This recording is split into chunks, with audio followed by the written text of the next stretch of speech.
ஆனா நீங்க வன்மத்திலையும் காழ்ப்புணர்ச்சியிலையும் ஊழல் வாரிசு ஈழத்தமிழரை கொண்டு குவிச்ச ராகுல் காந்திக்கு தொங்கு சதையா ஒட்டுணியா ஊதுகுழலா இருந்து நீங்க 24 தேர்தலை புறக்கணிச்சீங்க.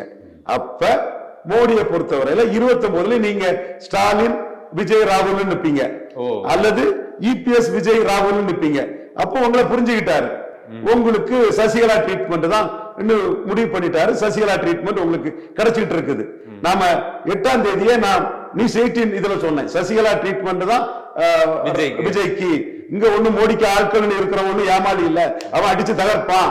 மோடிக்காக அவன் தெளிவா எவ்வளவு பெரிய சக்தி சசிகலா அம்மையாரு அவங்க பதவி ஏற்கும் போகும்போது எங்க சமூகத்தை சேர்ந்த சிவந்தி பாலசுப்ரமணியத்தை பூச்செண்டு கொடுக்கும் போது ஐயா தாழ்லிங்க நாடார் தோன்றாட்டு இவங்க சோனியா காந்திக்கு ஆட்கள். சோனியா காந்தி தான் பெரிய நாட்டுல பெரிய இது, இந்திரா காந்தி தான் பெரிய இது நினைக்கக்கூடிய நடராஜன் தரப்புக்கு எதிராக கவர்னர் வரமாட்டாரு, பதவியேற்புல நடக்காதுன்னு அவங்களுக்கு எதிராட்டே சொன்னோம். இப்ப நீ சோட்டா துக்கட்டா விஜய் வந்து ஒரு ராகுல் காந்திக்கு ஏஜெண்டாட்டு மோடிக்கு எதிராக வந்தா நாம விட்டுருவோமா? அது பாண்டே சொல்லலாம், இவர் தமிழிசை எங்க சகோதரி நான் சொல்லலாம், சகோதரன் நயனார் சொல்லலாம், ஏன் அண்ணாமலை கூட ஃபர்ஸ்ட்ல சொல்லிக்கிட்டு திரும்ப தான் நாம தெளிவா என்ன விஷயம்னு சொன்ன போறதான் அண்ணாமலை வந்து விஜய் மேட்டர்ல இது நமக்கு எதிரான மோடிக்கு எதிரான பட்சம், மோடிக்கு எதிரான தீய சக்திங்கிறத அண்ணாமலை புரிஞ்சுக்கிட்டார். பட் நாம எடுத்த எடுப்புல நடராஜன் தரப்பை புரிஞ்சுக்கிட்ட மாதிரி இது மோடிக்கு எதிரான சக்தியை விடக்கூடாது, விட்டு வைக்க கூடாது, நாளைக்கு நமக்கு எதிராக தான் வருங்கிறத தெள்ள தெளிவா பிஎம்ஓ எல்லாத்துக்குமே நாம தெளிவா ரெப்ரசென்ட் பண்ணோம். அதோட விளைவுகள் ஒவ்வொரு நாட்டையும் நடக்குது.